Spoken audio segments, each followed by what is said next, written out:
Good morning everyone. In our previous video, we understand the concept and form of complex number. जहाँ हमने देखा why we need complex number, what is the value of I, power of iota and nature of iota, and different form of complex number like Cartesian form, polar form and Euler form. Today we deal with algebraic operation on complex number. What is the meaning of algebraic operation? It's a addition, subtraction, multiplication and division. Addition, that means sum of complex number. Subtraction means difference of complex number. Product is multiplication of complex number and division of complex number. Let's start with addition. If we have two complex number like x1 plus I/1 is my first complex number and x2 plus I/2 is second complex number. We already know complex number is a combination of real part and imaginary part. It's a real part and imaginary part. तो दो complex number का summation हम यहाँ पे कैसे करेंगे? तो यहाँ पे रियल पार्ट में वैल्यू दी हुई है x1 की और यहाँ पे रियल पार्ट में वैल्यू दी हुई है x2 की. तो सबसे पहले हम यहाँ पे सेपरेट करके लिख रहे हैं what is the value of real part. तो रियल पार्ट की वैल्यू यहाँ पे है आपकी x1, इमेजिनरी पार्ट की वैल्यू है आपकी y1 एंड रियल पार्ट की वैल्यू है आपकी x2 एंड इमेजिनरी पार्ट में वैल्यू है आपकी y2. यहाँ पे मैंने डिफरेंट कलर इसलिए लिया है जस्ट बिकॉज हम यहाँ पे आपको एक्सप्लेन कर सके कि complex number is a combination of real part and imaginary part. इसीलिए इसको क्या बोला गया है? कॉम्प्लेक्स बोला गया है. यानी कि ये जो दो नंबर्स दिख रहे हैं आपको, ये दोनों नंबर जो हैं वो अलग अलग नंबर सिस्टम के हैं और जब उन्हें कंबाइन कर दिया गया तो उन्हें क्या बोला गया है? Complex number. ये रियल पार्ट में है आपका नंबर और ये आपका इमेजिनरी नंबर है. ठीक है, इनका कॉम्बिनेशन ही क्या है? आपका कॉम्प्लेक्स नंबर है. तो अब इनका एडिशन या इनका किसी भी दो कॉम्प्लेक्स नंबर पे सम कैसे किया जाता है? तो रियल पार्ट पे जो टर्म दिया हुआ है उनका समेशन किसके साथ होगा? रियल पार्ट के साथ. इसका मतलब क्या हुआ कि x1 को हम ऐड करेंगे x2 के साथ एंड y1 को हम ऐड करेंगे y2 के साथ. इमेजिनरी पार्ट का एडिशन होगा इमेजिनरी पार्ट के साथ. तो अब यहाँ पे हम एक नंबर ले लेते हैं इनके एग्जाम्पल के लिए. तो हमने यहाँ पे एक नंबर ले लिया है. सपोज हमने x1 की प्लेस पे ले लिया या हमारा टू कॉम्प्लेक्स नंबर 2 + 3i और 5 + 4i. दैट मीन्स x1 की वैल्यू कितनी है आपकी 2 और x2 की वैल्यू कितनी है आपकी 5. तो x1 ऐड होगा किससे? x2 से. तो 2 + 5 इसका मतलब क्या हो गया आपका 7 एंड इमेजिनरी पार्ट का एडिशन होगा इमेजिनरी पार्ट के साथ. तो 3 + 4 दैट मीन्स अगेन 7. तो प्लस 7i और इन दोनों को कॉम्बिनेशन भी क्या मिला? एक कॉम्प्लेक्स नंबर मिला. तो आप हमेशा याद रखेंगे कि किसी भी कॉम्प्लेक्स नंबर पे जब हम अलजेब्रिक ऑपरेशन अप्लाई करते हैं तो अगेन जो हमें रिजल्ट मिलता है वो भी एक कॉम्प्लेक्स नंबर होता है, जहाँ पे हम सेपरेट करके आपको बता सकते हैं कि ये आपका रियल पार्ट है क्योंकि मैंने सेम कलर इसलिए लिया हुआ है और this is your imaginary part. तो यहाँ पे आपकी इमेजिनरी पार्ट में वैल्यू क्या है? आपकी 7. तो ये है आपका कॉम्प्लेक्स नंबर का एडिशन या सम. नेक्स्ट हम ले लेते हैं subtraction. So here I am taking two complex number x1 + i/1 and x2 + i/2. And for example, we are taking the first complex number in the form of 2 + 3i and second complex number in the form of 1 + 2i. तो real part is 2 and imaginary part is 3. Here real part is 1 and imaginary part is 2. तो यहाँ पे real part का subtraction किसके साथ होगा? Real part के साथ. That means 2 - 1 is 1 and imaginary part का सब्सट्रैक्शन किसके साथ होगा, इमेजिनरी पार्ट के साथ। 3 माइनस 2 इज अगेन 1, तो हमें क्या मिलेगा यहाँ पे 1 प्लस आई का फॉर्म। देख सकते हैं कि यहाँ पे अगेन आपको क्या मिला, एक कॉम्प्लेक्स नंबर मिला। ऐसे हम बहुत सारे एग्जाम्पल करके देख सकते हैं, लेकिन ये बेसिक्स था और बेसिक्स आपको मालूम होना इसलिए ज़रूरी है क्योंकि जब हम आगे सिलेबस में जाएंगे तो वहाँ आपको किसी भी तरीके की कोई भी प्रॉब्लम नहीं होनी चाहिए। अगर आपका बेस स्ट्रांग है तो आप सारे क्वेश्चन बहुत ही ईजिली सॉल्व कर लेंगे।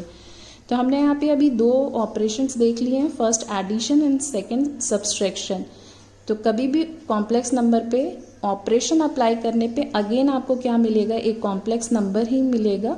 तो यहाँ पे भी आप देख सकते हैं कि एक कॉम्प्लेक्स नंबर ही आपको फॉर्म हो रहा है।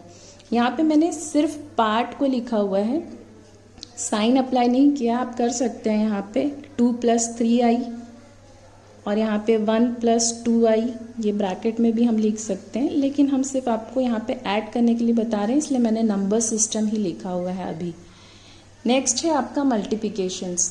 तो 2 कॉम्प्लेक्स नंबर को मल्टीप्लाई हम कैसे करेंगे, तो हमने यहाँ पे कॉम्प्लेक्स नंबर ले लिया है x1 + i(y1) और दूसरा कॉम्प्लेक्स नंबर है मेरा x2 + i(y2). ये मेरे 2 कॉम्प्लेक्स नंबर हैं, क्योंकि कॉम्प्लेक्स नंबर का वही कॉन्सेप्ट कि वो किसका कॉम्बिनेशन है, रियल और इमेजिनरी पार्ट का। अब इन दोनों कॉम्प्लेक्स नंबर को मुझे क्या करना है, मल्टीप्लाई करना है या इनका प्रोडक्ट फाइंड आउट करना है। तो हम इनका प्रोडक्ट कैसे फाइंड आउट करेंगे, जो हमें बेसिक्स पता है कि हम किसी भी 2 नंबर का प्रोडक्ट कैसे फाइंड आउट करते हैं, हम सेम कॉन्सेप्ट यहाँ पे अप्लाई करेंगे। तो मैंने इन दोनों का क्या प्रोडक्ट फाइंड करना है, ये हो गया, ठीक है। अब इसका मतलब क्या हुआ, जब हमने यहाँ पे मल्टीप्लिकेशन का साइन अप्लाई कर दिया, दैट मीन्स क्या हो रहा है कि x2 का मल्टीप्लिकेशन इन दोनों टर्म के साथ है और i/2 का मल्टीप्लिकेशन भी इन दोनों टर्म के साथ है। तो हम पहले वैसे ही लिख लेते हैं, तो ये हो जाएगा x1 × x2 + i(y1) × x2, फिर प्लस, अब इसका मल्टीप्लिकेशन भी करेंगे इस टर्म के साथ, तो क्या हो जाएगा i(x1) y2 + i2 y1 and y2। देखिए यहाँ पे मैंने पूरी तरीके से इसको सॉल्व कर लिया है, लेकिन यहाँ पे कहीं पे भी मैं अब ये नहीं बता सकती कि what is the value of real part और what is the value of imaginary part. ये कोई भी कॉम्प्लेक्स नंबर के फॉर्म पे नहीं दिख रहा है, तो अभी हमें इसको सिंप्लीफाई करना है, जस्ट बिकॉज क्योंकि कॉम्प्लेक्स नंबर पे कोई भी ऑपरेशन अप्लाई करेंगे अगेन आपको क्या मिलना चाहिए, कॉम्प्लेक्स नंबर ही मिलना चाहिए। तो हम यहाँ पे देखिए i² को रिप्लेस कर सकते हैं, just because we know the value of i²। i² की वैल्यू क्या होती है आपकी -1। तो अब यहाँ पे हम वैल्यू रिप्लेस कर देंगे नेक्स्ट टर्म पे, तो x1 x2 + i(y1) x2 + i(x1) y2। यहाँ पे वैल्यू रिप्लेस किए तो आया साइन आपका माइनस एंड यहाँ पे आ गया आपका y1 y2।